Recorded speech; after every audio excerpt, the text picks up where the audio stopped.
پاکستان کے سیاسی منظرنامے پر مفاہمت، مذاکرات، مل کر چلنے، مسائل کو حل کرنے کے لیے سر جوڑنے کی باتیں ہم کل سن رہے تھے جب وزیر اعظم نے قومی اسمبلی میں عمران خان کو مذاکرات کی دعوت دی، لیکن اس کے چند گھنٹوں کے بعد ہی بلکہ 12-14 گھنٹے کے بعد ہی عمران خان کے خلاف عدت نکاح کیس میں اسلام آباد کی سیشن عدالت کا فیصلہ آیا اور آج مذاکرات کا یہ سفر شروع ہونے سے پہلے ہی تھمتا نظر آیا۔ آج عدت نکاح کیس میں عمران خان اور ان کی اہلیہ بشرا بی بی کی سزا معطلی کی درخواستیں مسترد کر دی گئیں۔ ایڈیشنل سیشن جج اسلام آباد نے 10 صفحات پر مشتمل تحریری فیصلے میں کہا کہ دونوں ملزمان کے پاس سزا معطلی کا جواز ہے، نہ ہی انہیں دی گئی سزا قلیل مدتی ہے اور نہ ہی وہ سزا کا زیادہ حصہ بھگت چکے ہیں۔ تحریری فیصلے میں سزا کی معطلی یا ضمانت کی رہائی کی درخواستوں پر سماعت کے دوران مقدمے کی میرٹس پہ بھی بات نہیں کی جا سکتی۔ اب تحریک انصاف کی جانب سے اس فیصلے کو ہائی کورٹ میں چیلنج کرنے کا بھی اعلان ہے، لیکن نہ جانے کب اپیل ہوگی اور نہ جانے کب فیصلہ آئے گا۔ دلچسپ بات یہ بھی ہے جو کہ آپ کو ضرور سننا چاہیے، وہ یہ کہ عدت نکاح کیس میں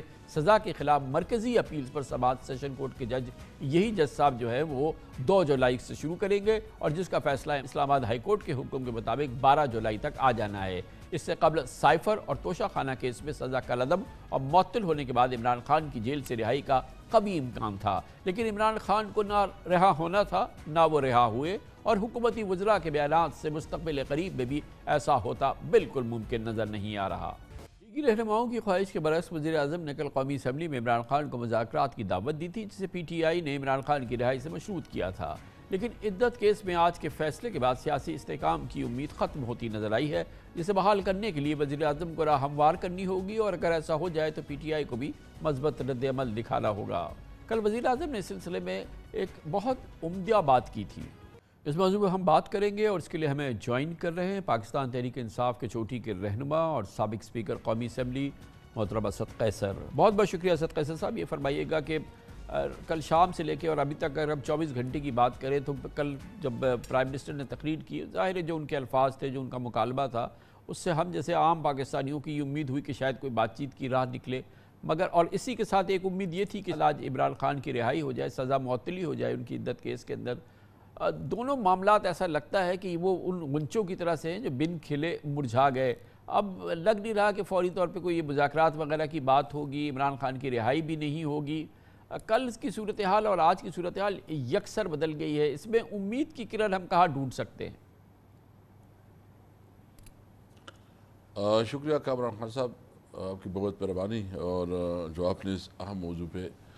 موقع دیا تاکہ ہم قوم کے سامنے اپنا نقطہ نظر دے سکیں۔ دیکھیں، سب سے پہلے بات تو یہ ہے کہ ہم نے مذاکرات سے کبھی بھی انکار نہیں کیا ہے۔ کل عمر عیوب صاحب نے جو کہا ہے، کیٹیگریکلی کہا ہے کہ دیکھیں آپ بھی سمجھتے ہیں کہ عمران خان کو اگر اس وقت جیل میں ہے تو اس کے خلاف جتنے کیسز ہیں اس کی کوئی قانونی بنیاد نہیں ہے، اس کو سیاسی انتقام کی بنیاد پہ جیل میں رکھا گیا ہے، اور ملیفائڈ یہ ہے، اس کے خلاف ایک انتقام ہے، بغض ہے، حسد ہے، ان سب کی بنیاد پہ اگر تم جو ہے نا مذاکرات چاہتے ہو تو یہ صرف لپ سروس نہیں ہے کہ آپ جو ہے نا 2-3 باتیں کر کے آپ کریں گے۔ ایک طرف آپ کہتے ہیں کہ مذاکرات کرو، دوسری طرف ہمیں تپڑ مارو۔ ایک طرف کہتے ہو، دیکھیں آپ دیکھ رہے ہیں کہ نئے کیسز بھی بن رہے ہیں، آپ دیکھ رہے ہیں کہ ہمارے اوپر جو ہے نا مزید مشکلات بھی، اور خان صاحب کے خلاف جو رانا ثناء اللہ نے بات کی، میرا خیال میں 24 گھنٹے پہلے اس نے بات کی، کاشف عباسی سے اس نے بات کی تھی کہ ہم عمران خان کے خلاف نئے کیسز بھی ڈھونڈ رہے ہیں اور کوشش کریں گے کسی طریقے سے باہر نہ لکھ دے، اور ساتھ ساتھ احسن اقبال بھی کہتا ہے کہ اس کو 5 سال اندر ہونا چاہیے۔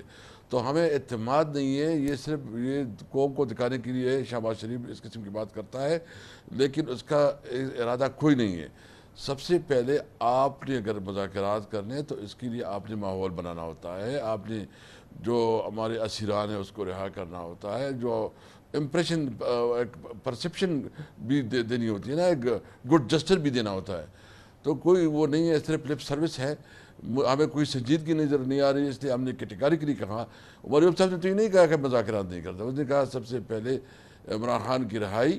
اور جو ہمارے اسیران ہیں اس کی رہائی کے اوپر بات کرو، اس کے بعد ہم مذاکرات کے لیے بالکل تیار ہیں۔ تو پھر بھی اس پورے ماحول کے اندر اگر ہم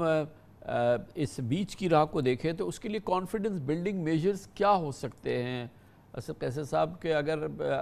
ظاہر ہے کہ پاکستانیوں کی تو سب سے بڑی خواہش یہ ہے نا کہ کوئی اس کا ریزولوشن ہو جائے، کوئی مذاکراتی حل نکل آئے، کوئی بات ہو جائے، اور پاکستان کے جو بین الاقوامی دوست ہیں وہ بھی یہ چاہتے ہیں کہ ہمارے یہاں سیاسی استحکام پیدا ہو۔ آپ نے بار بار فرمایا ہے، ظاہر ہے کہ بات بھی ہے اس میں کہ یہ عمران خان کی اس میں رہائی ہونی چاہیے، یہ ساری چیزیں ہیں، لیکن رہائی اور اس کے بیچ میں کیا کوئی اور راستہ ہے؟ دیکھیے، ہم نے مختلف اشارے دی، یعنی خان صاحب نے خود کہا کہ